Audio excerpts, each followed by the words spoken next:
Ang isang dalagang nagngangalang Cha Yong-ju ay walang kabataan tulad ng iba. Sinisikap niya ang kanyang karera bilang isang espesyal na sundalo para sa isang napakapraktikal na dahilan kailangan niya ng pera para sa kanyang lola at sarili niya. Bagamat maliit at maganda siya tulad ng isang Koreandor, hindi pa siya nabibigo sa anumang misyon, maging ang mga kriminal ay nag-iisip muli sa kanilang buhay pagkatapos siyang makilala. Nang gumaan na ang kanyang buhay, saka lang siya naglakas loob na tumingin sa mundo at sundin ang sariling passion niya. Tinawag siyang Lucky Cat sa totoong buhay dahil ang anumang lugar na kanyang pinupuntahan ay nagiging matagumpay tulad ng pagkapanalo sa loto. Ang isang negosyong malapit ng malugi ay nabubuhay muli sa pamamagitan lamang ng kanyang pagdating at pagwagayway ng kanyang kamay. Sa kasalukuyan, siya ang namamahala ng isang sikat na brewery sa Hong Hotham. Sa kanyang matalas na isip at mabilis na reaksyon, katulad ng bilis ng wifi, ginabayan niya ang tatak ng Hanoi Beer upang kumalat sa buong bayan. Sa likod ng isang matalinong babae ay isang malaking hukbo at ito ay totoo. Mayroon siyang 5 kapatid na dumaan sa parehong paghihirap tulad ng Avengers, ngunit sa bersyon ng pagbebenta ng serbesa. Ang kanyang personalidad ay palaging nagpapakita ng lakas na parang lumabas lang siya mula sa isang action film.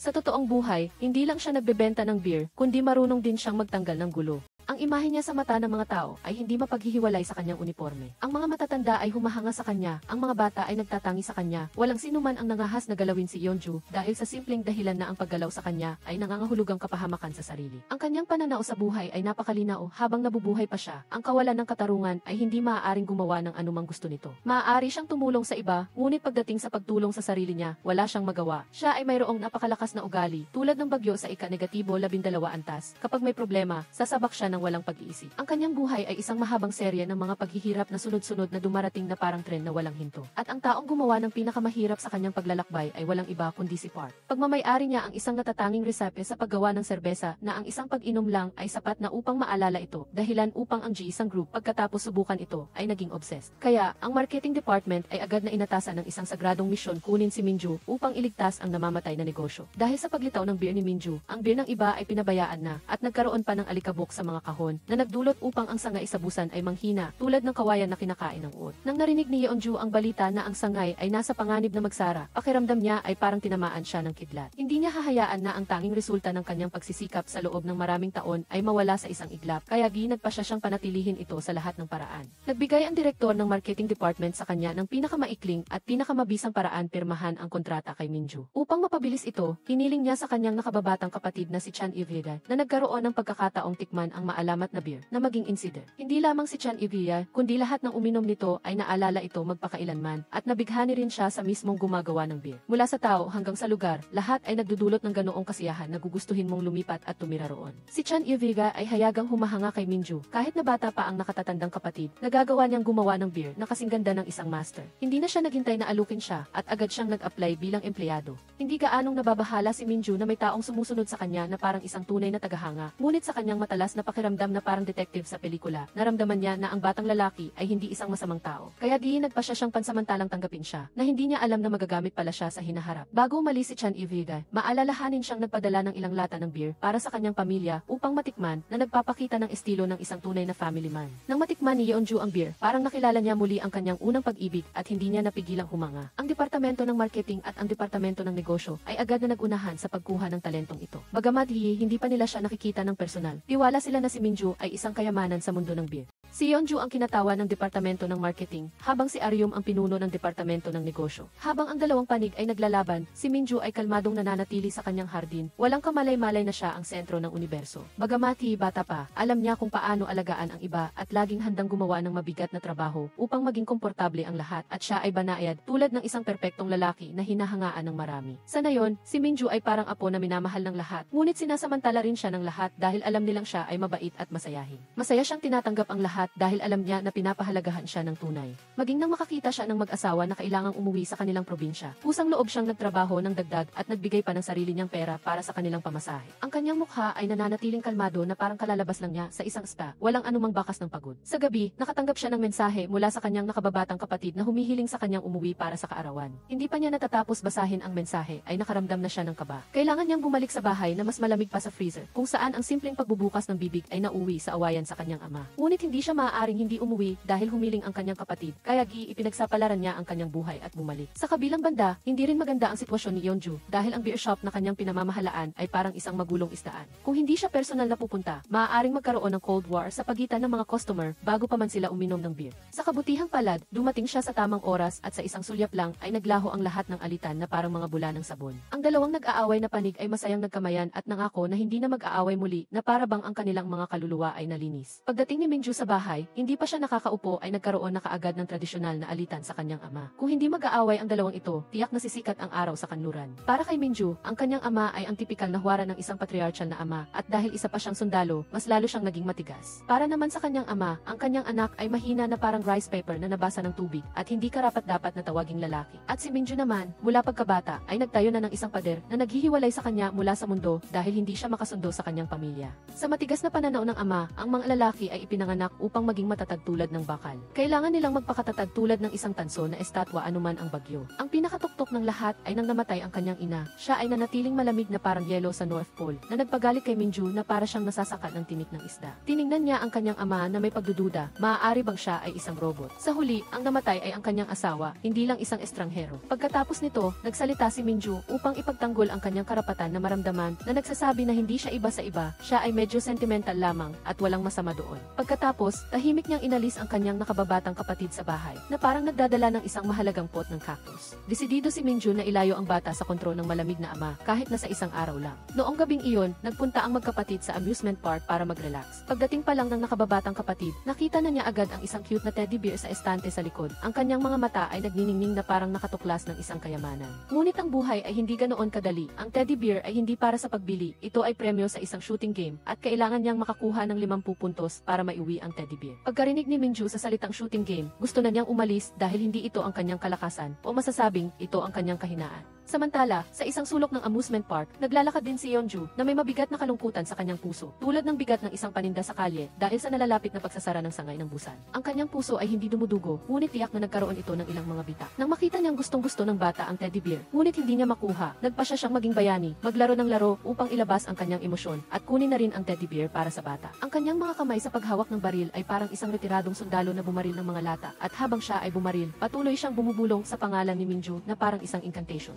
Ang lalaking nakatayo sa tabi niya ay paulit-ulit na naririnig ang kanyang pangalan, ngunit hindi niya maintindihan kung ano ang nangyayari. Sa huli, sa kanyang kahangahangang kasanayan sa pagbaril, matagumpay niyang nakuha ang teddy bear, tulad ng isang bayani na nag-uwi ng regalo mula sa labanan para sa mga nasa likod. Tinapik ni Minju ang balikat niya at hindi sinasadyang nahuli ng kanyang mga mata ang isang bakas ng kawalan ng pag-asa sa ilalim ng mga mata nito. Bagamat nakaramdam siya ng isang bagay na napakatotoo kay Yeonju, nanatili pa rin siyang may distansya. Ang mga sapatos ng sundalo na suot niya ay nagpaalala sa kanya ng mga bagay na ayaw na niyang alalahanin. Ang kanyang nakababatang kapatid sa tabi niya ay inosenteng nagtanong kung bakit niya paulit-ulit na binabanggit ang kanyang pangalan na halos ikinahiya na ni Minju. Alam niya na siya ay medyo overreacting, ngunit sa huli, wala sa kanila ang nag-isip ng malalim tungkol dito dahil inakala nilang ito na ang huli nilang pagkikita. Ngunit sa buhay, wag na huwag magpaalam ng maaga. Kinabukasan, personal na dumating ang direktor ng marketing department sa Sangay ng Busan, tulad ng isang hangin na nagpapalit ng direksyon, dala ang isang bagong misyon at isang sinag ng pag-asa. Gusto niyang i-recruit si Yeonju sa punong tanggapan sa Seoul dahil kung gusto niyang iligtas ang namamatay na sangay, kailangan niyang kumilos. Ang unang misyon ay ang pirmahan ang kontrata kay Minju. Si Minju muli. Ang misyon ay ipinasa sa kanya kasama ang kanyang assistant, si Kang, na walang dalang iba kundi tension. Sa unang araw pa lang, nalula silang dalawa sa ganda ng malaking kumpanya kung saan ang elevator ay mas matalino pa kaysa sa mga tao. Gayunpaman, si Yeonju ay walang oras para mag-antala. Agad siyang nagplano na lapitan ang target, na may diwa na parang naghahanda para mag-camping sa teritoryo ng kalaban. Sinimulan niya ito sa pamamagitan ng pagbribe sa pinuno ng nayon, isang taong kayang tawagin ang buong nayon gamit ang loudspeaker. Noong araw na iyon, ang loudspeaker ay umalingaw na parang kulog, na sinasabing napakahalaga ng pulong na iyon at ang batang lalaki na gumagawa ng beer ay hindi dapat lumiban. Alam ni Minju na siya ang tinutukoy, kaya nag-aatubili siyang pumunta sa lugar at doon niya muling nakita si Yeonju. Dito niya nalaman na ang lalaking nakilala niya noong nakaraang araw ay ang target ng kanyang misyon. Ngunit agad na tumanggi si Minju dahil kay Aryum, ang taong kumatok sa kanyang pinto dati. Dumating si Aryum nang wala si Minju at nag-aalala siyang hindi kakayanin ng kanyang maliit na brewery ang malaking merkado. Ang pangarap lang ni Minju ay gumawa ng beer sa payapang nayon, hindi makapasok sa matinding kompetisyon sa labas. Alam niyang magiging bigo ang iba sa kanyang desisyon, ngunit wala siyang magagawa. Sa harap ng matinding pagtanggi, hindi sumuko si Yeonju. Hindi na siya nag-abalang magsuot ng sapatos at tumakbo ng walang sapin sa paa upang habulin siya. Humiling siya ng karagdagang 5 minuto, na para bang ang 5 minutong iyon ay makakapagligtas sa sangay ng busan. Nang makita ni Minju ang kanyang mga paa na walang sapin, lumambot ang kanyang puso. Dali-dali siyang nagsuot ng tsinelas at sinabi pa sa kanya na ipatingin ang sugat sa kanyang tiyan, isang sugat na tanging siya lang ang nakakaalam.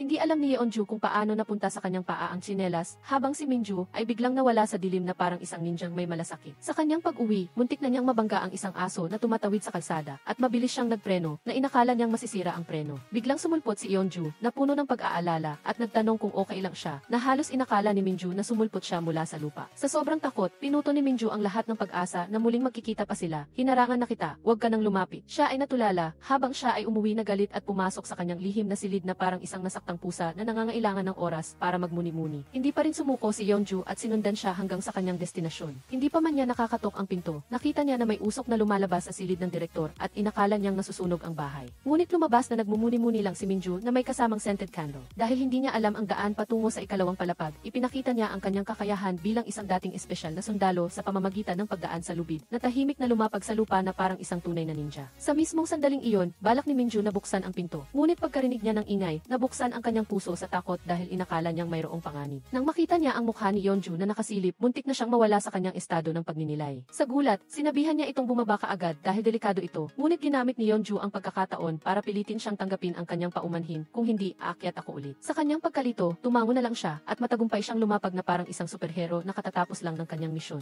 Si Minju ay tuliro na nakatayo roon, hindi maintindihan kung ano ang nangyari at hindi rin niya alam kung paano siya napunta sa kakaibang universo na tinatawag na Yeonju. Pagkababa niya sa lupa, sinabi niya ang kanyang intensyon sa kanya. Magsama tayo upang lumikha ng isang bagong uri ng beer. Hindi ko nais na agawin ang iyong brewery. Sa kawalan ng pagpipilian, kailangan ni Minju na bumaba sa unang palapag at nakita ng dalawang matandang babae ang estrangherang babae na ito. Nang nakita nilang nagawa niyang ilabas si Minju mula sa kanyang lungga, nagkaroon sila ng isang matalinong ngiti. Hindi ordinaryo ang batang ito. Sinamahan ni Minju si Kang pabalik sa lungsod. Sa daan, dumaan siya sa tindahan ng pangkalahatang paninda ng pinuno ng nayon at hindi sinasadyang nakita si Aryum doon. Aktibo siyang binati si Yeonju at sinabi na hindi madaling kumbinsihin si Minju at siya ay tumaya na matatalo ang kalaban dahil sinubukan niya ngunit nabigo. Bukod pa rito, sinabi rin ng pinuno ng nayon ang parehong bagay na nagpagising sa pagiging mapagkumpetensya ni Yeonju. Habang mas mahirap, mas gusto ko itong gawin. Matapos makipag-usap sa pinuno ng nayon, nalaman niya na mayroong pangangailangan para sa isang hardinero. Sinunggaban niya ang pagkakataon at nag-apply upang magtrabaho roon kinabukasan.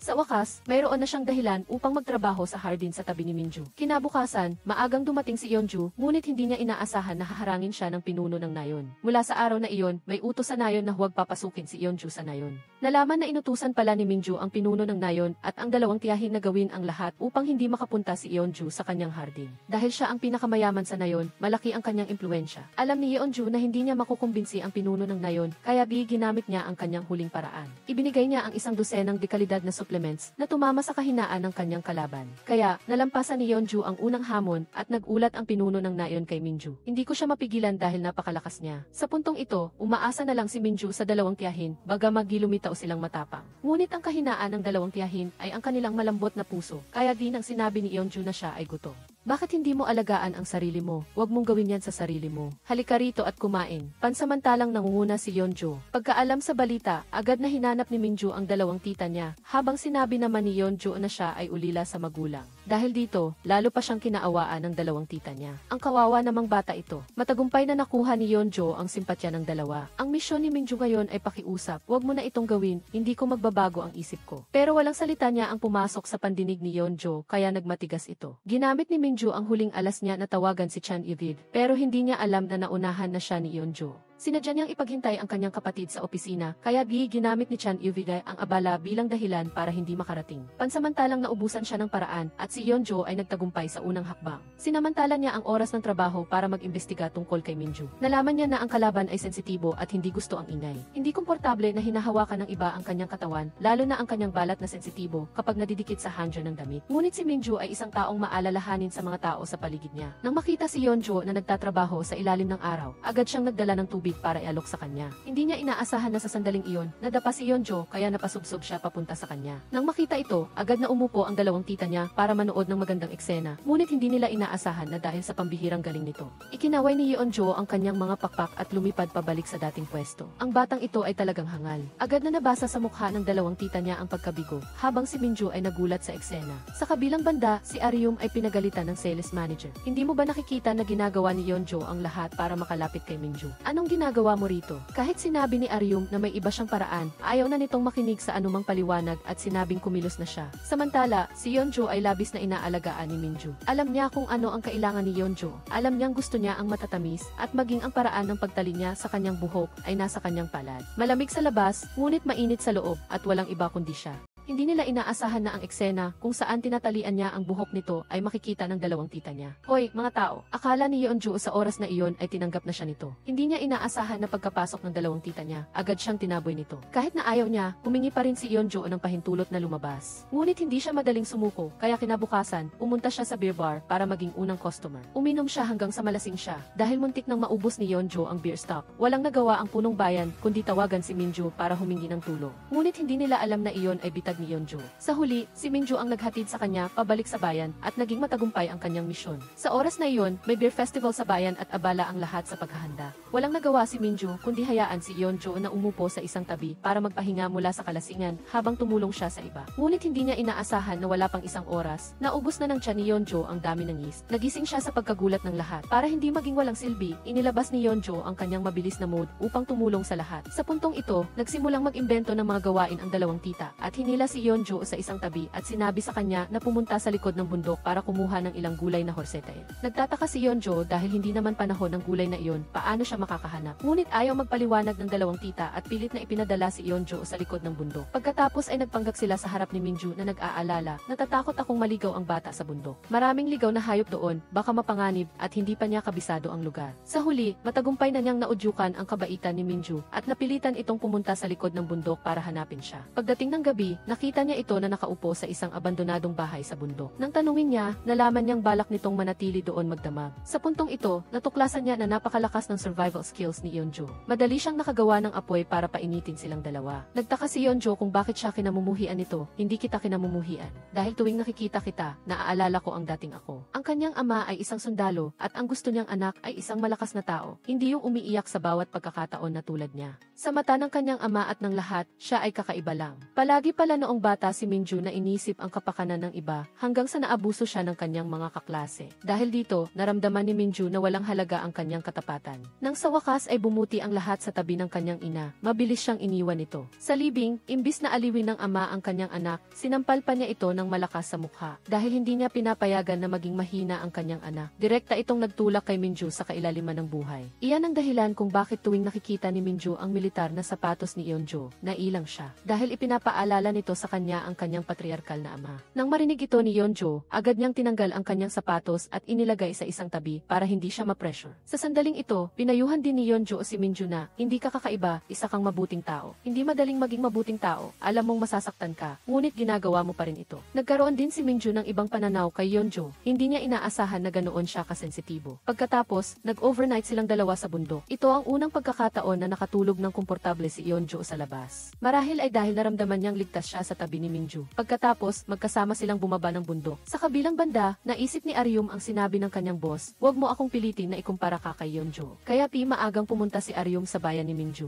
Gumamit siya ng isang panlilinlang at gumawa ng isang painting tungkol sa mataas na kita. Nang pumayag si Minju na pumirma ng kontrata sa kumpanya, sinabi niya na si Yeonjo ay isang banta. Dahil kung pipirma siya ng kontrata kay Yeonjo, pupunta si Minju sa punong tanggapan. At syempre, kung aalis siya, babalik sa hirap ang buhay ng mga tao sa lugar. Ang tanging paraan para magkaroon ng mataas na kita ang mga tao ay palakihin ang pabrika at gumawa ng dam. Naging matagumpay ang panlilinlang na ito at nagkaroon ng masamang tingin ang buong bayan kay Yeonjo. Sa oras na ito, naramdaman ni Minju na hindi niya nakikita ang mga tao sa bayan na sumasama sa kanya at hinala niya na may nangyayari. Tama nga siya, nang makabalik sila sa bayan, tiningnan ng mga tao si Yeonjo nang may puot at hinila si Minju sa kanilang panig. At kahit sinubukan siyang saktan, lubos na nagulat si Yeonjo nang lumapit si Minju sa kanya. Hindi kinaya ni Yeonjo kaya tinanong niya ang lahat kung bakit sila ganito. Hindi niya inaasahan na biglang lumitaw si Aryum at sinabi ko sa kanila ang dahilan kung bakit ka nandito. Nang makita ito, labis na nagalit si Minju, pakiusap, umalis na kayo dito, wag na kayong manggulo sa mga tao. Sa oras na iyon, sobrang na-stress si Yeonjo at sinisisi niya si Minju habang naglalakad sa daan. Biglang inabot ni Minju ang kanyang kamay upang aluin siya. Sinabi ko sa'yo, wag mong sisihin ang sarili mo. Humingi din siya ng tawad sa kanyang malamig na ugali kanina. Pagkatapos, inihatid niya si Yeonjo sa bahay at hindi niya nakalimutan na maghanda ng almusal para sa kanya. Nang magkasama silang dalawa sa opisina, sinabi ni Minju ang dahilan kung bakit gusto niyang protektahan ang lugar. Dahil habang siya ay nawawala sa sarili, napadpad siya sa lugar na ito at naramdaman niya ang pakikisama ng lahat. Minsan ang kanilang mga personalidad ay kakaiba, ngunit nabubuhay sila ng may tunay na damdamin at hindi nila siya tinuturing na kakaiba. Sumang-ayon si Yeonjo dahil sinusubukan din niyang protektahan ang mga taong nagtitiwala at sumusuporta sa kanya. Sa mahabang panahon, kasama niya ang kanyang mga kasamahan noong wala pa siyang anuman. At kahit na magkasama sila sa mga pagsubok, lagi siyang binibigyan ng pinakamasayang ngiti. Kahit na mayroon silang parehong pinagdaanan, hindi niya pinag-isipan ang pagpirma ng kontrata.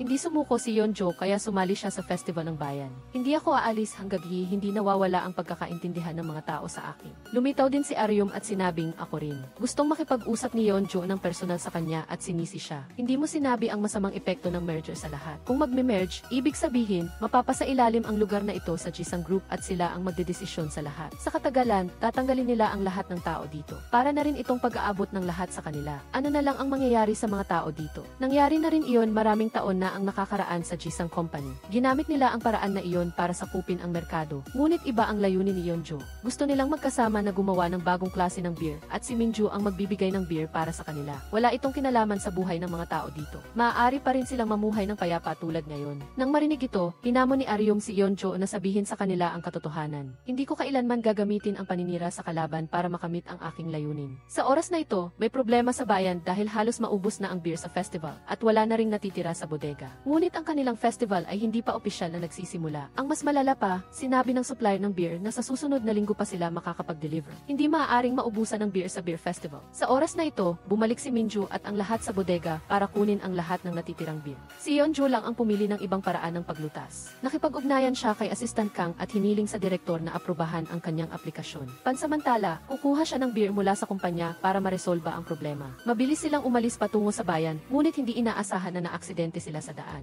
Dahil sa biglaang pagpreno, nasira ang lahat ng beer sa sasakyan. Wala nang magawa, naisip ni Yeonjo ang kanyang tiyuhin sa busan, tawagan mo ako kapag nasa problema ka. Mabilis, sa isang tawag lang niya, nagpadala ito ng konvoy ng mga sasakyan na may dalang beer. Nagtagumpay si Yeonjo sa misyon ng pagsagip na ito. Ngunit nasaktan siya nang hindi niya sinasadyang marinig ang paninira ni Aryum sa kanya sa harap ni Minju. Tinutulungan lang ni Yeonjo ang lahat dahil sa interes niyang pumirma ng kontrata. Hindi itinanggi ni Yeonjo, ngunit gusto niyang maging patas si Minju sa paghusga. Naniniwala siyang alam ni Minju kung siya ay nagpapanggap o tapat sa mga nakaraang araw. Ngunit hindi niya inaasahan na sa festival, inihayag ni Minju sa harap ng lahat na pipirma siya ng kontrata kay Yeonjo na ikinagulat niya. Sinabi rin ni Minju kay Yeonjo, hindi ako nagduda sa iyo mula pa sa simula. Formal nang nabigo si Aryum. Kaya kinagabihan, sumali si Yeonjo sa selebrasyon kasama ang lahat. Kinagabihan, lumabas silang dalawa para mag-usap. Tinanong ni Yeonjo kung bakit mas espesyal ang kanyang beer kaysa sa iba. Dahil naiintindihan ko ang mga sangkap at alam ko kung paano gumawa ng kakaibang lasa. Patuloy na uminom si Yeonjo habang nakikinig. Habang nag-uusap, nalaman niya na mas naiintindihan pa siya ng babaeng ito kaysa sa sarili niya. Dahil dito, hinikayat niya itong magpahinga, mauna ka nang pumasok. Pagkapasok ni Minju sa kanyang kwarto, sa kalasingan, ginamit ni Yeonjo ang kanyang matamis na boses sa pagkanta para akitin siya. Mukhang nabighani si Minju sa kanyang boses at hindi sinasadyang umiti. Kinaumagahan, dali-dali siyang pumunta sa Jisung Company para pumirma ng kontrata. Sa daan, dahil sa sobrang pag-aalala, hindi siya makapag-concentrate sa pagmamaneho kaya kinailangan niyang lumabas para magpahinga. Ngunit nang mapanood niya ang video kagabi, ang mga pasasalamat ng mga tao at ang ngiti ni Yeonjo ay nagpagaan ng kanyang pakiramdam kaya ipinagpatuloy niya ang kanyang paglalakbay. Nang makarating siya sa kumpanya, nalaman niya na si Aryum ay nailipat sa team ni Yeonjo. Sa simula, tumutol ang direktor dahil ang dalawang iyon ay traidor at alam niyang nandyan sila para maging espiya. Ngunit hindi na inalintana ni Yeonjo at mabilis na nagpatuloy sila sa pagpirma ng kontrata. Palaging iginagalang ni Yeonjo ang kagustuhan ng kalaban. Kahit na sa tingin ng iba ay abala iyon, nasa kamay niya ang lahat ng desisyon kaya walang sinuman ang maaaring magbago nito. Kaya, matagumpay na naipirma niya ang kontrata kay Minju. Pagkatapos, nagtour ang lahat sa pinakamalaking brewery sa Korea. Binukas din nito ang pananaw ni Minju. Naging interesado siya pagkatapos ay nag-inuman sila. Sa inuman, talagang humanga ang lahat kay Minju. Madali niyang makilala ang lahat ng uri ng beer, local man o international. Alam niya pati ang brand ng beer at kayang basahin ang nutritional information nito. Pagkatapos nito, sunod-sunod na hamon ang naganap sa pagitan ni na Assistant Kang at Chan Ivyaga. Ngunit laging talo si Assistant Kang. Dahil dito, mas naging masaya ang kanilang pagkikita. Sa parke, nilinis ni Yeonjo ang sugat ni Assistant Kang. Biglang bumilis ang tibok ng puso ni Minju. Sa simula, akala niya ay nararamdaman lang niya ang emosyon ni Assistant Kang, ngunit hindi niya alam na ito pala ang sarili niyang nararamdaman. Para hindi gumulo ang tibok ng kanyang puso, nagpaalam si Minju sa dalawa at hindi pinayagan si Yeonjo na lumapit sa kanya. Pinagalitan pa niya si Assistant Kang na hindi niya maintindihan ang sarili niyang damdamin. Kinaumagahan, pumunta si Yeonjo para makipagkita kay Minju. Naging normal ang lahat hanggang sa muli siyang naging malapit kay Assistant Kang at nagsimulang bumilis ang tibok ng puso ni Minju. Walang magawa, hinintay ni Minju na makapasok si Assistant Kang sa bahay at sinundan niya ito. Gusto mo si Yeonjo, di ba? Bakit hindi mo makita? Naiinis ako sa nararamdaman mo. Hindi niya inaasahan na tatawa si Assistant Kang at sinabing, ano nang sinasabi mo? Hinahangaan ko lang siya bilang senior. Mabilis na dumating ang lahat at nagsimula na ang kanilang unang pulong. Ngunit ang atmosfera ng pulong ay hindi naging maganda. Hindi pa rin sila magkakaugnay at makagawa ng malinaw na direksyon. Dahil dito, napaisip si Yeonjo sa kanyang sinabi. Naramdaman ni Minju na hindi patas na bigyan siya ni Yeonjo ng mga simpleng gawain. Ngunit gusto lang ni Yeonjo na tulungan siyang umunlad. Dati, ganoon din siya at ang ginawa niya ay tapusin ito ng maayos. Naramdaman ni Minju ang pag-iisip nito kaya sinundan niya ito. Ayos lang ako, ngayon, gusto kong mag-focus lang tayo sa trabaho, hindi sa emosyon. Biglang lumapit si Assistant Kang at sa ilang salita lang niya ay napasaya niya si Yeonjo. Nararamdaman ni Minju ang inis at umalis, kaya nagpakita siya ng malungkot na mukha pag-uwi niya. Nang makita ito ng dalawang tita niya, naisipan nilang tulungan ang mga bata. Sila at ang buong bayan ay nagtayo ng bitag para kay Yeonjo. Lumapit ang punong bayan sa tindahan kung saan nakatayo ang dalawa at sinabing nag-iingay ang dalawang tita dahil sinisisi nila si Yeonjo sa pag-alis ng hindi nagpapaalam. Kinailangan niyang pumunta doon para ayusin ang problema, ngunit si Assistant Kang ay pinauwi. Nang makarating sila doon, nalaman nilang naloko lang sila. Pagkatapos, pumayag silang dalawa na umupo at mag-usap. Ikinuwento rin niya sa kanya ang tungkol sa kanyang buhay. Dahil hindi siya nakatira kasama ang kanyang mga magulang, kinailangan ni Yeonjo na magsumikap mula noong bata pa siya. Palagi niyang sinasabi sa sarili na ayos lang siya at ipinapakita ang kanyang positibong panig sa labas. Dahil nakatira si Yeonjo sa kanyang lola, ayaw niyang mag-alala ito para sa kanya. Patuloy silang namumuhay ng magkasama na lubos na ikinatuwa ng mga tao sa bayan. Ang bata ay talagang may malas. Nagbahagi rin si Minju tungkol sa kanyang sarili at bigla niyang napansin na sa tabi lang ni Yeonjo siya nakangiti ng ganoon. Naramdaman din niya na ang mga galaw sa mukha nito ay napakaganda. Kahit habang nagme-meditate, ang mukha lang niya ang nasa isip niya at napapangiti siya mag-isa. Sa kabilang banda, si Chan Iriga ay sumunod kay Aryum dahil nag-aalala siya para dito. Hindi niya inaasahan na natuklasan niya na nagtatrabaho ito sa isang convenience store, ngunit nahuli siya nito. Pakiramdam niya ay naaawa siya sa buhay ni Aryum. Ngunit bago pa man niya maaliw ang kausap, may isang babaeng pumasok. Paumanhin, miss, lagnat kasi ang anak ko, sabi niya. Napagtanto niyang pumunta lang pala si Aryum para tumulong magbantay ng tindahan para sa empleyado. Nakatitig si Chan Iriga sa kanya at sa pagkakataong ito, na-shock siya. Ganun kakayaman, kinabukasan, may team meeting sila para dumalo sa isang conference at ang meeting place ay nasa beach. Mayroong isang insidente rito kung saan may nalunod na tao. Agad na sumugod sa dagat sina Chan Iriga at Yeonjo tulad ng reflexes ng isang ahente. Kahit hindi gusto ni Chan Iriga ang tubig, sa kabutihang palad, nasagip nila ang babae. Sa sandaling ito, nakita ni Aryum ang likod ni Chan Iriga na puno ng mga sugat. Ngunit nang magtanong siya, nagbiro si Chan Iriga, isa akong lalaking may maraming lihim. Hindi alam ni Yeonjo na iyon ang naging obsession ni Chan Iriga. Matapos maligo at magpalit, nagsimula na silang magtungo sa brewery. Habang naglilibot, hindi sinasadyang napiktura ni Minju si Yeonjo na nagtatrabaho. Iyon din ang unang pagkakataon na may kinunan siyang tao, at iyon din ang litratong pinahahalagahan ni Minju sa hinaharap. Matapos ang paglilibot, gustong bisitahin ni Yeonjo ang kanyang dating trabaho sa Busan. Sa puntong ito, hindi na iiba ang sitwasyon. Bigla siyang nakatanggap ng balita na ang tauhan ng amo ay muling nahuli. Sinadya nilang kontrolin ang lahat ng supply ng Hanoi beer sa merkado na ito sa pamamagitan ng pag-ubos sa lahat ng beer na mayroon sila. Sa huli, ang mga beer parlor na naubusan ng Hanoi beer ay walang pagpipilian kundi ibenta ang kanilang beer. Dahil dito, nasanay ang mga tao sa kanilang beer at lumiit ang market ng Hanoi beer. Ang pinakamasama, malilimutan ng mga customer ang Hanoi beer na magiging dahilan para huminto ito sa pagbebenta at produksyon. Kaya, pumunta siya para makipag-usap sa kanila. Ngunit naging mayabang pa rin sila hanggang sa lumabas ang amo at sinabihan sila na hindi nila naunawaan ang sitwasyon. Ngunit alam ni Yeonjo na isa itong panloloko at utos niya. Kaya, pinilit niya ang amo na humingi ng tawad at akuin ang responsibilidad para dito, hindi ang mga empleyado. Sa huli, naayos niya ang lahat. Napasabi Napatingin na lang si Minju, bakit ang astig niya saan man siya magpunta. Nang gabing iyon, inanap siya ni Minju dahil nakita niyang nasugatan ang kamay niya habang inaayos ang problema kanina. Kaya, pumunta siya para gamutin ang sugat. Ngunit hindi niya inaasahan na magkakaroon sila ng intimate na sandali. Dahil dito, hindi na napigilan ni Minju ang kanyang damdamin at dahil sa tagpong iyon, pareho silang nahiya. Kaya, bumalik sila sa kanilang mga silid at pareho silang napaisip. Kinabukasan, bumalik si Yeonju sa lungsod at nalulungkot si Minju, ngunit wala siyang magawa. Ang unang ginawa niya nang makauwi ay i-develop ang litrato ni Yeonju. Biglang kumatok ang mga residente ng nayon. Sinisi nila si Minju dahil hindi siya nagpaalam na uwi siya, kaya nag-alala sila. Ngunit sagot niya, 2 araw pa lang akong nawala, may problema ba? Nang ibig sabihin, habang nasa conference si Minju, maraming tao ang lumapit para mag-alok na makipagtulungan at ipamahagi ang beer ni Minju. Ngunit natatakot si Minju na hindi nila kayang matugunan ang malaking demand para sa beer. Ngunit handa ang lahat dito na magtrabaho ng mas masipag para matulungan si Minju. Sa huli, nakumbinsi siya, ngunit hindi inaasahan, may bagong problema na lumitaw. Sa panahong ito, ang kumpanya ni AV Spark ay nagplano ring maglunsad ng bagong beer. Kung mauna sila, magiging disadvantaged ang kanilang beer. Sa huli, pinaikli ng General Director ang oras ng paglulunsad ng bagong beer ni Yeonju mula sa 6 na buwan patungo sa 3 buwan. Iyon ay sa kabila ng pagtutol ni Yeonju, dahil kung gagawin niya iyon, mawawalan siya ng tiwala kay Minju. Ito ay parang pinipilit silang magtrabaho ng mas masipag upang matapos ang schedule. Ngunit ipinangako ng kanyang boss sa General Director na maglulunsad ang kanilang team ng bagong beer sa loob ng 3 buwan, kaya si Yeonju ang nasa ilalim ng pressure. Ngunit hindi nila alam na ang kaguluhang ito ay ginawa ng Sales Director. Matapos makakuha ng impormasyon mula kay Aryum, gumawa siya ng mga paraan upang sabotehin ang paglulunsad ng bagong produkto ni Yeonju. Sa puntong ito, nagsisisi na rin si Aryum sa kanyang ginawa at gusto niyang sabihin kay Yeonju ang katotohanan. Samantala, nang malaman ni Chan Ivigay ang tungkol dito, agad siyang tumawag kay Minju at sinabi na pinaikli ang oras ng paglulunsad sa 3 buwan. Dahil dito, labis na nagalit ang mga residente ng nayon. Inisip nilang plinano ni Yeonju ito. Nang makita ito, gusto niyang magtanong. Ngunit si Yeonju ay nag-iisip kaya hindi niya napansin ang tawag.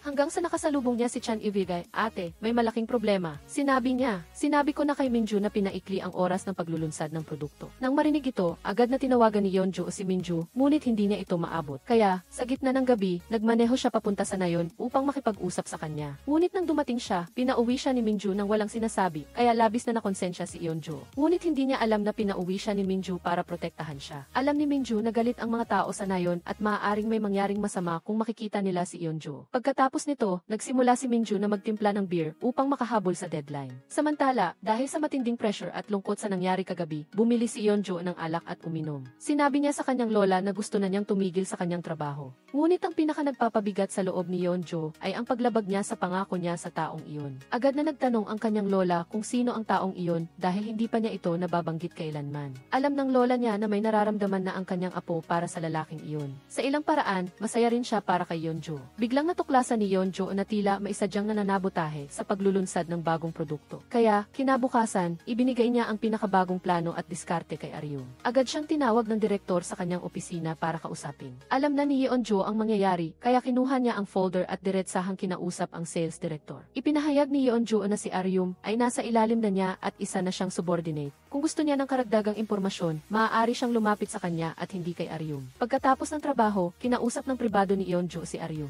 Hindi niya sinisi ang mga nakaraang pagkakamali ng kausap. Ngayon, ang kailangan nilang gawin ay ayusin ang problema. Ang kanilang team ay kailangang humingi ng paumanhin kay Minju at hilingin ang kanyang konsiderasyon. Alam ni Yeonju na mahirap gawin iyon dahil ang pinakakinamumuhian niya ay ang paglabag sa pangako at bukas, sisimulan na nila ang kanilang plano. Ang unang hakbang ay tulungan si Minju sa paggawa ng beer upang maipadala ito sa mga customer. Tila maayos naman ang kanilang trabaho at palaging sumusunod si Minju para protektahan si Yeonju. Nang gabing iyon habang kumakain, napansin ni Minju na malungkot si Aryum, kaya lumabas siya upang magpahangin.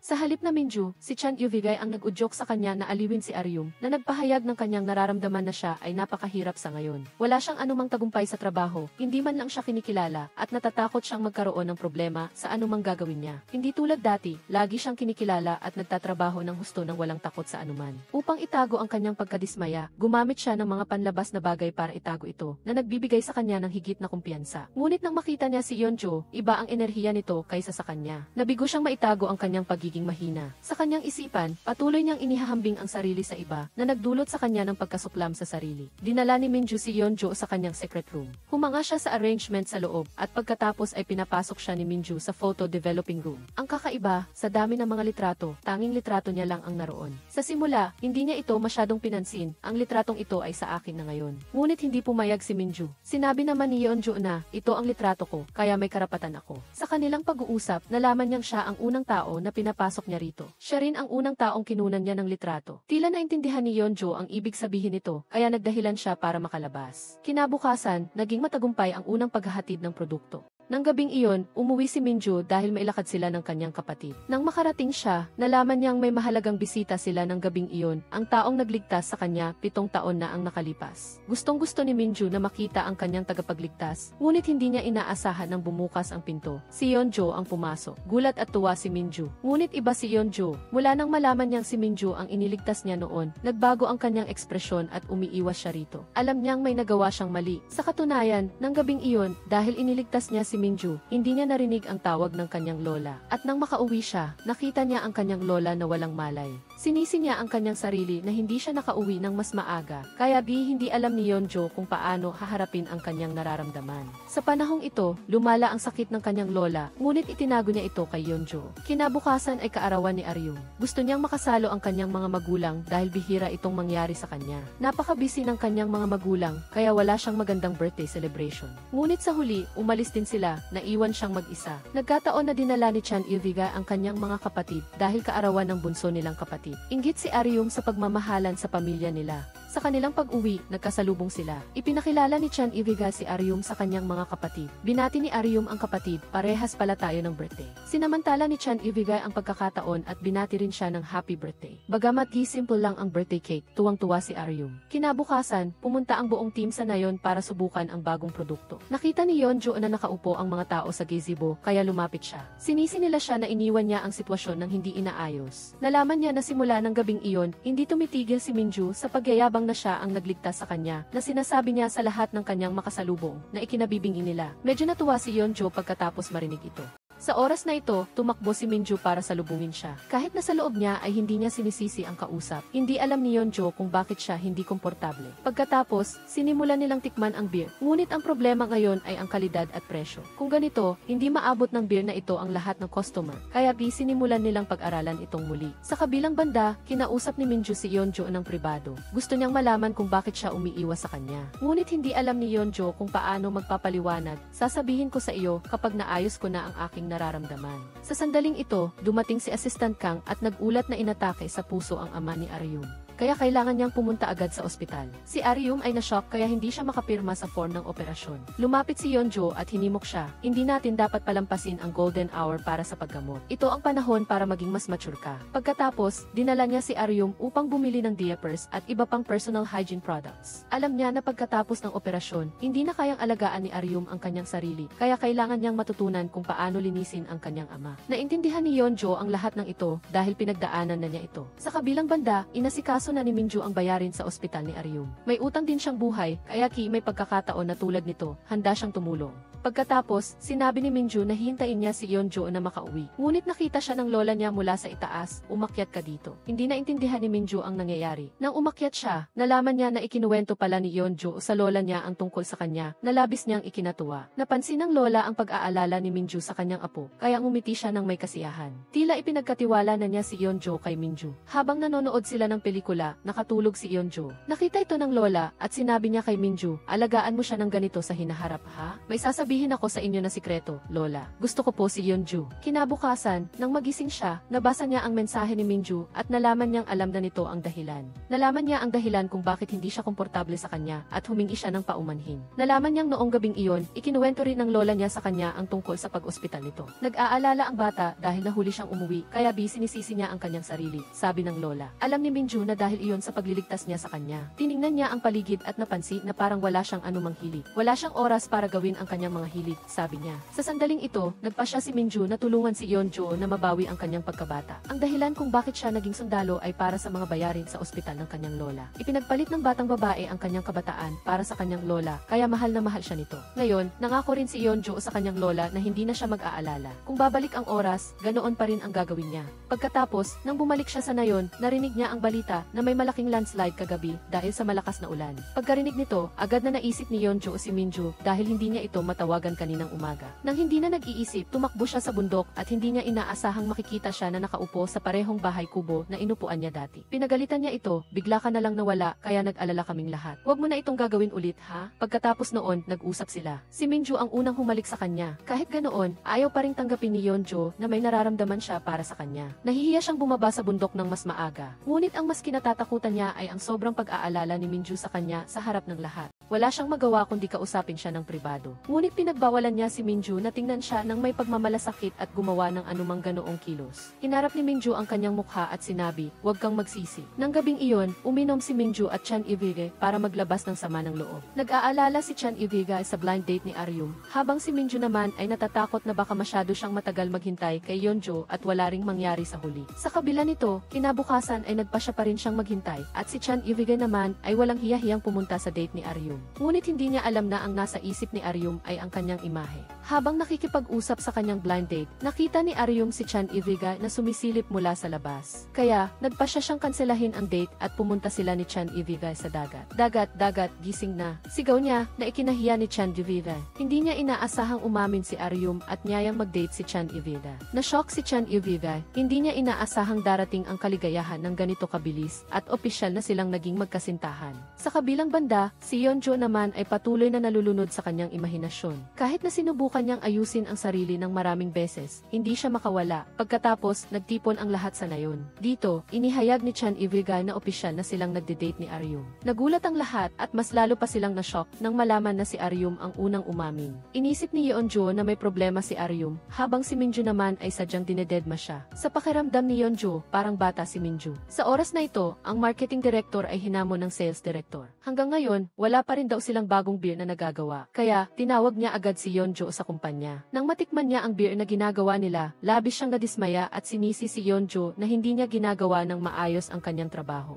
Sa tingin niya, sa ganitong takbo, mababawi ba ang sangay sa busan? Ang mga nasa sales department ay naiinis din dahil hindi na sila binibigyan ni Aryum ng anumang impormasyon. Ibig sabihin, hindi nila alam ang progreso ng research department. Pumunta ako sa lola ko at pinakiusapan si Yeonjo na turuan ako kung paano mag-record gamit ang telepono. Ngunit hindi niya alam na iyon ang paraan ng lola upang magpaalam sa kanyang minamahal na Yeonjo. Kinabukasan, nakahanap din sina Yeonjo at ang iba ng direksyon para sa bagong produkto. Gagawin nila ang isang uri ng beer na may iba't-ibang antas ng alkohol na hindi magkakaiba ang lasa. Ngunit makakatulong ito sa mga customer na madaling pumili at ang tagumpay na ito ay magbubukas ng isang bagong hakbang para sa kanila. Kaya, nagulat siya sa direktor nang bigla siyang makakita ng isang magandang babae na nakasuot ng magandang damit. Nang magtanong, nalaman niyang pinapunta siya ng direktor para mag-alok ng kontrata at mas nakakagulat pa, siya ang dating nobya ni Minju. Dahil dito, nanlaki ang mata ni Yeonjo sa selos at sinadya pa niyang maupo at makinig sa usapan ng dalawa. Nakita ni Minju ito at alam niyang nagsiselos ang kausap niya, kaya naramdaman niya ang kasiyahan sa loob. Ang iba naman ay nag-aalala na baka may gawing masama si Yeonjo sa magandang babae, kaya nagtago sila malapit doon upang maging handa. Sa galit, umalis si Yeonjo nang makita niyang nakakainis ang dalawa. Ang mga sumusuporta sa kanya ay inakala na atake siya, kaya dali-dali siyang hinarang. Ngunit mali ang kanilang hinala at napahiya sila. Nang makita ng babae ang ngiti at tingin ni Minju para kay Yeonjo, alam niyang pag-aari na ng isa't isa ang dalawa at nainggit talaga siya. Dati, hindi ka man lang umiti sa akin ng ganyan at kailangan pa kitang pakiusapan para lang itali ang buhok ko. Ipinapakita nito na si Yeonjo lang ang tanging taong kayang magpabago kay Minju upang maging masigasig habang buhay. Pagkatapos, nagmamadali siyang nagpaalam at hinanap si Yeonjo, habang ang babae naman ay patuloy na nalulunod sa kanyang imahinasyon. Hanggang sa dumating ang kausap niya at ibinalik siya sa kasalukuyan. Pagkatapos, inalok ni Minju na makipag-date sa kanya at mabilis na nagsimula ang kanilang unang date. Sa unang pagkakataon, nakita niya si Yeonjo na nakasuot ng puting bestida. Napakaganda niya at nabighani siya sa bersyon na ito ni Yeonjo. Ngunit hindi niya alam na humingi si Yeonjo ng payo kay Aryum sa pamimili ng damit. Ipinakita nito na pinahahalagahan niya ng husto ang date na ito. Ngunit pag-uwi niya sa bahay, dumating ang masamang balita. Isinugod ang kanyang lola sa ospital at natanggap niya ang balita na pumanaw na ito. Sa isang gabi, kailangan ni Yeonjo na asikasuhin ang libing ng kanyang lola na labis na ikinagulat niya. Dahil mula ngayon, opisyal na ulila na si Yeonjo, kahit na mayroon pa siyang mga magulang.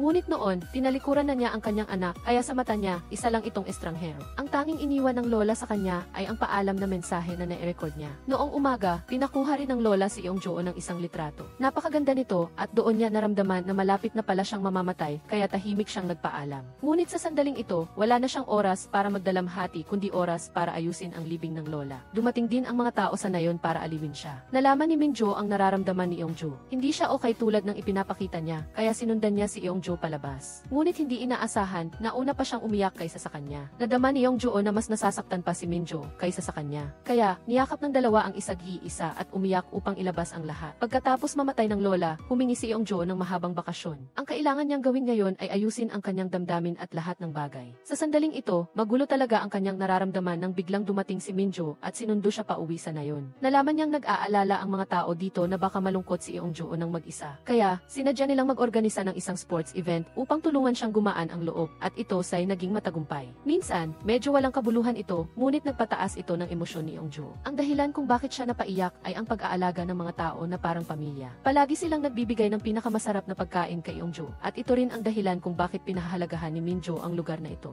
Habang nasa labas si Yongjo para ayusin ang kanyang damdamin, biglang dumating si Minjo. Pwede ba kitang yakapin? Tugon ni Yongjo. Bakit mo sinasabi yan dito? Ngunit hindi niya alam na ng dalawang matandang babae na may relasyon na silang dalawa. Ang pagdating ng dalawang matandang babae ay nagpatakbo kay Yongjo dahil sa hiya. Sa kabilang banda, pinagalitan si Aryum ng sales manager dahil hindi siya kumampi sa kanya. Si Chan ay nakatayo lang sa labas, naaawa sa kanyang nobya. Nang ihatid niya ito pauwi kinagabihan, nakita niya ang nanay ni Aryum. Saan ko kaya nakita ang batang lalaki na ito? Nalaman niyang dinala pala niya si Aryum pauwi sakay ng bread van noon. Nang makita ng nanay niya ang luma na sasakyan, pinalayas niya ito sa kanilang lugar. Ngunit umabot sa rurok ang lahat ng sinabi ni Aryum na nobyo niya ang lalaki. Hinila siya ng nanay niya papasok ng bahay at sinermonan siya dahil wala raw siyang mata sa pagpili. Ngunit hindi niya naiintindihan na si Chan ang taong nagpagaling ng kanyang puso. Pagkatapos, umiyak ng sobra si Aryum dahil sa pagtutol ng kanyang nanay. Sa huli, nagpasya siyang hindi sila magpapakasal. Ayaw niyang ipasok si Chan sa kanyang basag na pamilya. Sa sandaling ito, may malaking problema sa nayon. Ang lalaking sinagip ng punong barangay sa landslide ay dumating para magpasalamat. Siya ay isang YouTuber. Kaya nang makita niya ang magandang babae na nakaupo sa massage chair, palihim niya itong kinuhanan ng video. Sa huli, in-upload niya ang larawan sa internet at nagpakalat ng kasinungalingan tungkol sa background ng babae. Nagalit ang buong nayon at tinawag siyang marumi at sinisisi ang punong barangay dahil hindi rin ito sinuri ng maigi ang kanyang background bago pinayagan siyang manatili sa nayon. Nagduda sila na sinamantala ng babae ang damdamin ng kanyang asawa upang manatili doon. Kaya, sinamantala ng YouTuber ang magulong sitwasyon at nag-alok na tulungan ang mag-asawa. Binigyan niya sila ng script na dapat nilang sundin. Sa sandaling ito, nalaman din ni Minjo at Yongjo ang nangyari at nagmadaling pumunta doon. Pinigilan niya ang lalaki na mag-video dahil alam niyang gagamitin lang nito ang kanilang sitwasyon para kumita ng views. Dahil ang simulaki, dulo ng kwento ay gawa-gawa lang niya at tungkol naman sa kung sinamantala ng babae ang asawa ng iba, alam na alam ito ni Minjo. Dahil nag-umpisa ang kanilang relasyon sa pag-ibig, 3 taon na ang nakalipas, nilinlang ang babae ng lalaking iyon na pumunta sa Korea. Ngunit nang wala na siyang silbi, iniwan na siya nito. Ang kasalukuyan niyang asawa ang gumawa ng tama at nagligtas sa kanya. Unti-unti silang nagkaroon ng nararamdaman sa isag-iisa, kaya hindi na kailangan pang patunayan ang kanilang sarili sa kanya. Sa pagsaksi sa pagpapahalaga ng dalawa sa isag-iisa, ayaw din ni Yongjo na masayang ang oras niya kasama si Minjo. Kaya, nagpa siya si Yongjo na aamin siya ngayong gabi. Kinuha niya ang lahat ng kanyang lakas ng loob para sabihin, mahal kita. Kahit na kinakabahan siya, alam na ni Minjo kung ano ang gustong sabihin ng kausap niya sa isang tingin lang. Kaya, formal na nilang binigyan ng pangalan ang kanilang relasyon sa pamamagitan ng isang masayang halik. Kinabukasan, nag-date silang dalawa at nag-shooting, ngunit para sa isang dating Special Forces soldier, ito ay parang laro lamang. Pagkatapos ng date, naghanap si Minjo ng dahilan para makapasok sa bahay ni Yongjo. Ayaw niyang umuwi na nagpakaba kay Yongjo dahil ito ang unang pagkakataon na may dinala siyang nobyo sa bahay. Kinabukasan, dinala ni Yongjo ang bagong beer para matikman ng direktor at nasiyahan siya sa resulta. Ang misyon ni Minjo sa ngayon ay ipinta ang pagkabata ni Yongjo. Masayang-masaya silang dalawa sa kanilang oras na magkasama.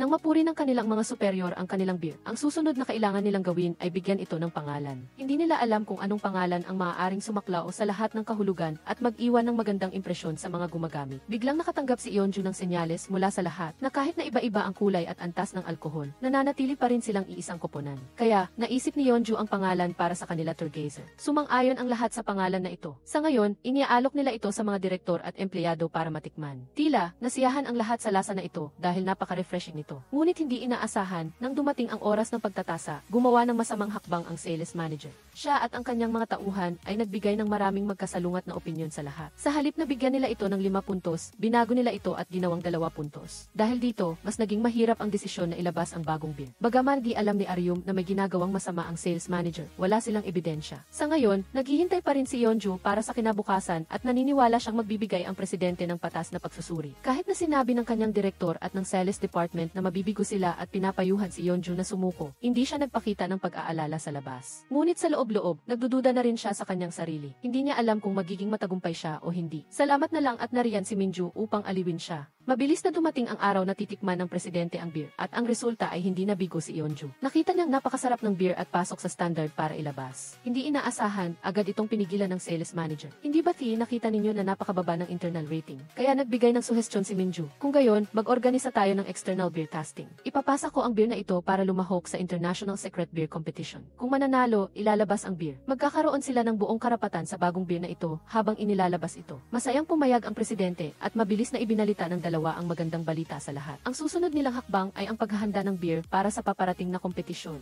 Biglang napansin ni Minju na may problema ang relasyon ni Chan Yi at Aryum. Kaya, sinabi niya sa dalawa na mag-usap. Nagpiknik silang dalawa at doon nalaman ni Chan Yi ang determinasyon ni Aryum. Kung hindi siya magpapakasal kay Chan Yi, hindi siya magpapakasal sa iba. Nang tanungin ni Aryum kung ano ang dahilan kung bakit ayaw magpakasal ni Chan Yi, pinili niyang manahimik. Dahil dito, nagalit si Aryum. Hindi niya inaasahan na may tinatago pa rin ang lalaki sa kanya. Kaya umalis siya ng may hinanakit. Ngunit hindi niya alam na dati, sa isang misyon, nakapanakit si Chan Yi ng isang tao. Dahil sa pangyayaring iyon, sinisisi niya ang kanyang sarili hanggang sa hindi na siya makahinga. Ayaw niyang ang isang lalaki na nahihirapan sa paghinga ay hindi kayang alagaan si Aryum. Nang sinabi niya ito kay Minju, ipinaliwanag ni Minju sa kanya. Ang pag-ibig ay hindi pinipili kung babae o lalaki, mayaman o mahirap. Dapat ay mamuhay ka ayon sa totoong kahulugan ng pag-ibig. Sa sandaling ito, umiyak si Chan Yi sa kawalan ng pag-asa dahil gusto niya talagang pakasalan si Aryum. Ang kawalan ng pag-asa kay Chan Yi ay napakalaki. Kinaumagahan, maagang pumunta si Yeonju sa bahay ni Minju. Nag-almusal silang dalawa. Pagkatapos, nagtaka si Minju kung bakit hindi niya tinatanong ang tungkol sa kanyang nakaraan. Ang mahalaga lang sa akin ay ang Minju sa kasalukuyan at kung ano ang magiging kinabukasan natin. Sa tingin ko, lahat ng tao ay may karapatan na magkaroon ng sariling sikreto. Sa sandaling ito, pinuntahan ni Aryum si Chan Yi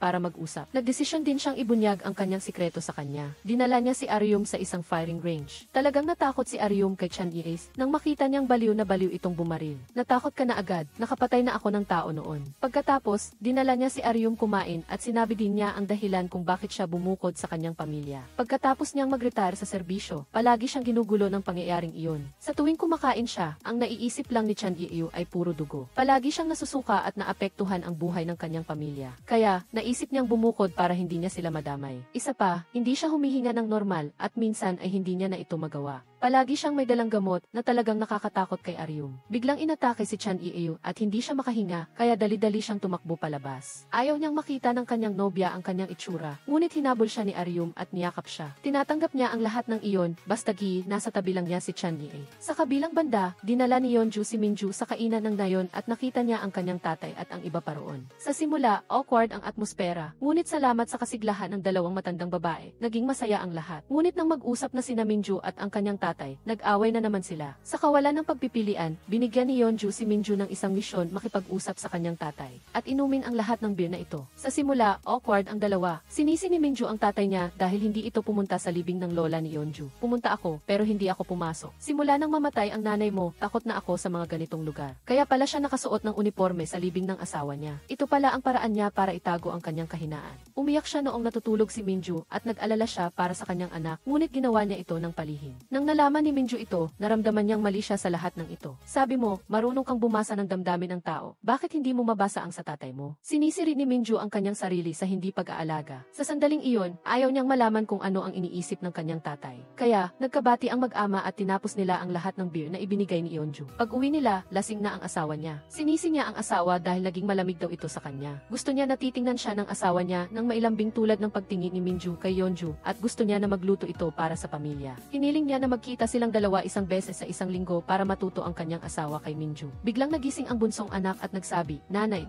tabi mo ako matulog." Itinulak niya ito sa asawa niya, "Ngayon, ikaw ang bahala dito. Matulog na kayo ng anak mo. Ngayong gabi, ako ang makikipaglaro sa lahat." Nang makita ni Minju na magkatabi ang mag-ama, naramdaman niya ang labis na kaligayahan. Kinabukasan, dali-dali siyang nag-empake ng beer para ipadala sa kompetisyon, ngunit mukhang kakaiba ang delivery man.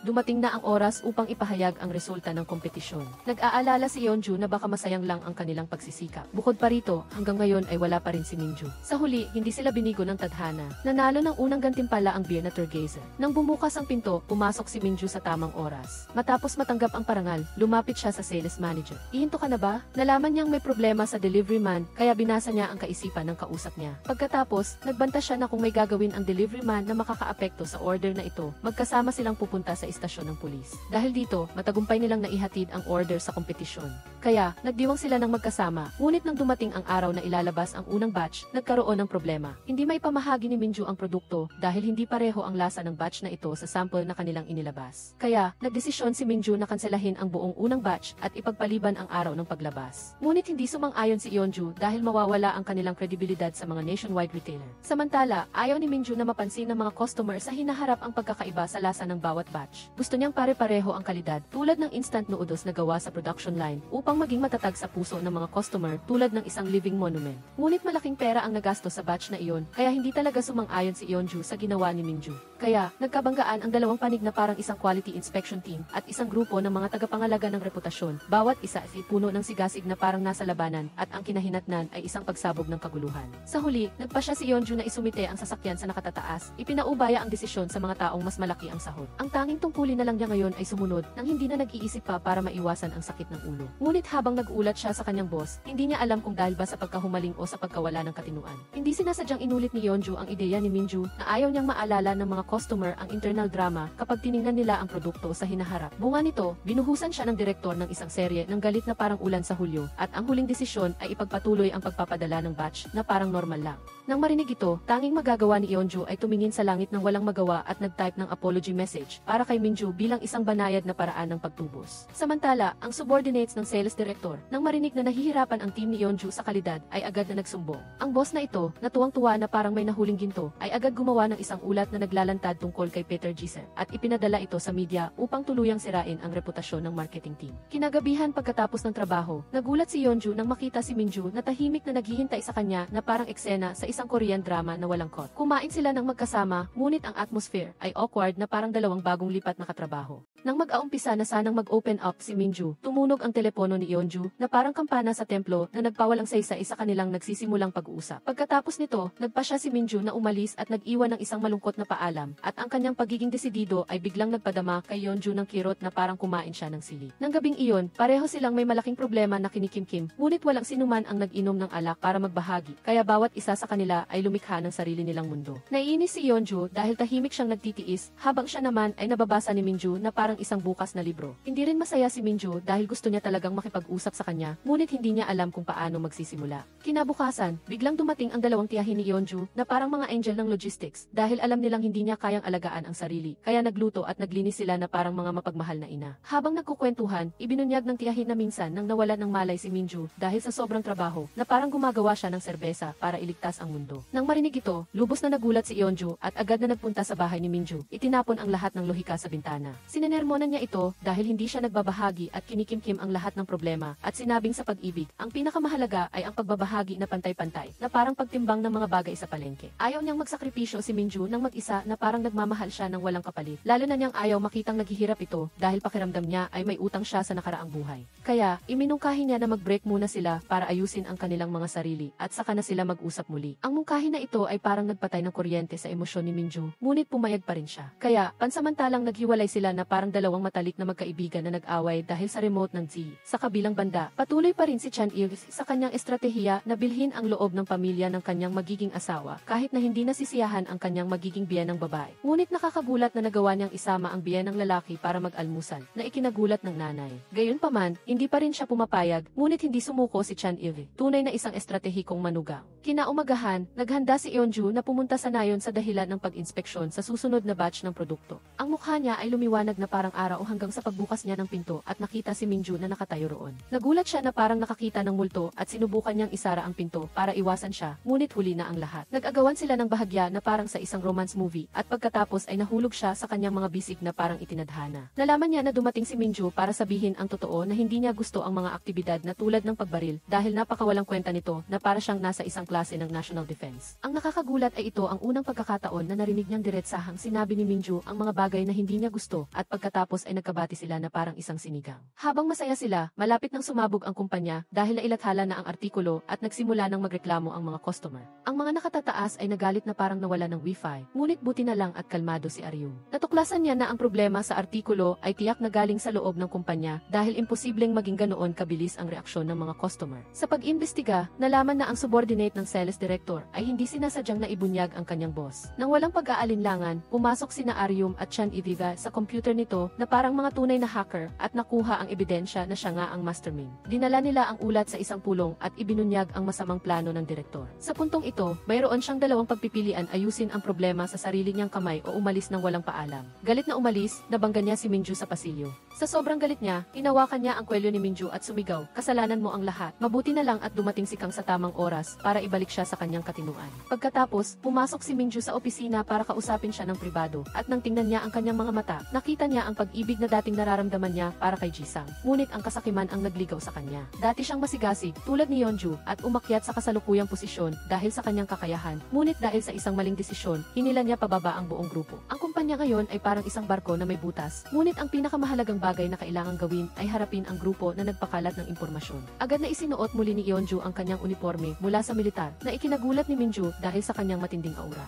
Pumunta sila ni Chan Iviga sa pinagtataguan ng mga nagpakalat ng impormasyon na parang sa action movie. Ngunit ito pala ay isang coffee shop lang na may malakas na wifi. Akala ng grupo na mga kakilala nila ang dumating, kaya masayang binati nila ito at ipinagmalaki na bukas ang balita tungkol sa kumpanya ni Jisang ay kakalat sa buong internet. Nagulat sila nang pumasok ang dalawang mandirigma at nilock ang pinto, at pagkatapos ng ilang minuto, lumabas sila na parang walang sinuman ang humarang sa kanila. Pagkatapos nito, nagdaos ang kumpanya ng isang public apology press conference at kasabay nito, inihayag nila na ang linya ng serbesa ay nanalo ng isang prestihiyosong parangal upang supilin ang media. Naglunsad sila ng isang malawakang kampanya sa marketing na umabot sa bawat sulok, mula sa mga inuman hanggang sa mga lamesa ng tsaa. Dahil sa kanyang dating koneksyon sa militar, nagawang hikayatin ni Yeonju ang isang grupo ng mga distributor na dumalo. Umakyat sa entablado ang presidente at nagdeklara, "Nagtiwala ako sa batang ito," isang pahayag na nagbigay inspirasyon sa lahat. Naging matagumpay ang paglulunsad na parang Korean version ng Oktoberfest. Pagkatapos nito, nagsagawa si Yeonju ng market research na palihim ng humingiti habang nakikita niyang nagugustuhan ng mga customer ang bagong serbesa at nagpa siya silang mag-celebrate ng simple. Habang nag-uusap, nabanggit ni Assistant Kang ang tungkol sa paglipat sa Busan branch. Biglang tumahimik ang lahat, walang gustong umalis ngayon na nagsisimula pa lang ang lahat. Kinabukasan, ang direktor ng Busan branch ay nag-impact at pumunta sa mother company para makipag-usap. Dito, huminga pa lang si Yeonju ay nakatanggap na siya ng balita na ibabalik ang Busan branch gaya ng ipinangako, na nagpadama sa kanya na mayroon pa ring kaunting pag-asa sa buhay. Ngunit bago pa man siya makapagdiwang ng patago, lumapit ang direktor ng Busan at humingi ng pribadong pag-uusap. Hindi siya nagpaligoy-ligoy at diretsahang sinabi na sana ay umalis na siya sa lugar na ito at maghanap ng ibang mas disenteng lugar para mag-develop at huwag na siyang manatili sa kumpanya na parang nakikipagpustahan ng matagal.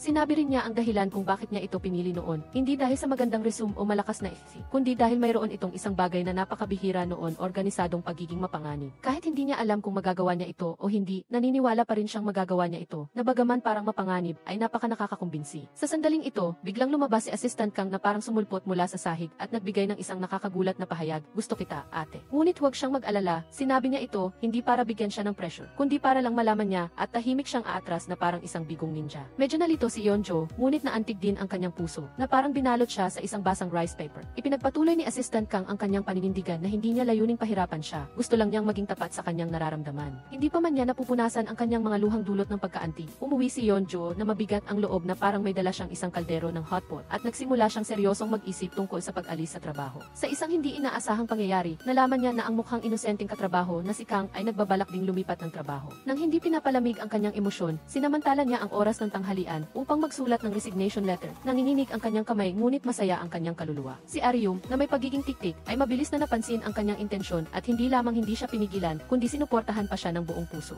Sinabi niya na gawin lang niya ang gusto niya, na parang nagpapalakas ng loob sa isang reality TV show. Dahil sa nadagdag na lakas, pumasok siya sa opisina ng direktor kinagabihan at nagsumite ng kanyang resignation. Nakakagulat, tumango ang direktor ng mas mabilis pa sa bilis ng pag-like, dahil alam niyang kapag nagdesisyon na ang isang tao, walang silbi ang anumang sasabihin niya, parang pinapainom ng gamot ang isang pusa. Nang magpaalam sila, nangako silang mananatiling magkaugnay, kahit hindi nila alam kung anong API ang gagamitin nila. Pagkatapos nito, dali-daling naghanap si Yeonju sa kanyang kasintahan upang i-update siya. Malungkot siya dahil ang lugar na kanyang iniwan ay ang lugar kung saan niya ibinigay ang kanyang kabataan, pag-asa, at ilang tanghalian. Niyakap siya ni Minju at inalo ng mailahat ng pagmamahal na kayang ibigay ng isang lalaking malapit nang magsimula ng beer brewing class. Tama, kinabukasan ay sinimulan na ni Minju ang kanyang unang klase, kung saan ang dalawang babaeng estudyante ay nabighani sa kagwapuhan ng guro na hindi na nila alam kung nag-aaral ba sila mag-brew ng beer o nalalasing sa mukha niya. Nakatayo si Yeonju sa isang sulok, ang mukha ay parang inihaw na tinapay dahil sa selos, habang si Minju naman ay lumapit sa kanya nang may pagkaintindi. Hindi nakalimutang magbigay ng banayad na papuri na nagpatunaw sa puso ni Yeonju at pansamantalang pinalampas ang kasalanan nitong pagiging gwapo sa maling oras. Kinagabihan,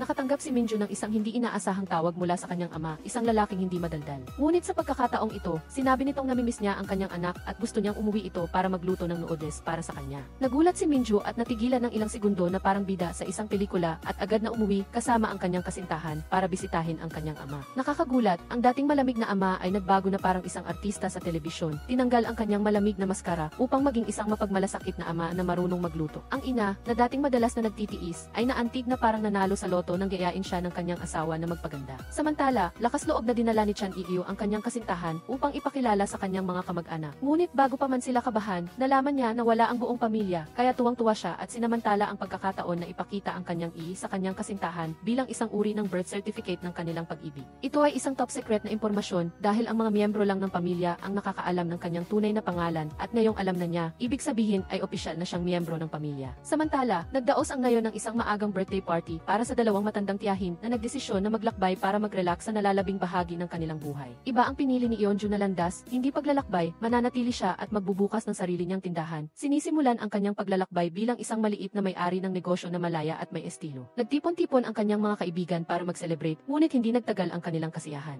Dumating si Chan Iesi na may mukhang stressed at humingi ng tulong dahil nagsusulat sila ng mga imbitasyon sa kasal na napakarami na nanginginig ang kanyang kamay na parang nagpa-practice na ng calligraphy. Naantig din ang ina ni Aryong sa sigasig ng kanyang magiging manugang. Si Assistant Kang naman, na ngayon ay isa ng manager, ay nagpapatuloy sa kanyang maawain na estilo ng pamumuno tulad noong nandoon pa si Yeonju. Kaya ang buong department ay nakaramdam ng pagiging pamilyar at kakaiba, parang kumakain ng dating paboritong ulam, ngunit may bago at pinabuting toppings. Sa huli, nagkasama-sama silang lahat para kumuha ng isang group photo upang alalahanin ang sandali kung kailan ang bawat isa ay nasa lugar na nararapat para sa kanila na may buong puso at isang magandang kinabukasan. Dito nagtatapos ang seryeng ito. Nais ko sa inyong lahat ang maraming kalusugan upang patuloy na suportahan ang aming team. Maraming salamat sa inyong lahat at hanggang sa susunod na serye. Ngayon, paalam at hanggang sa muli. Bye-bye!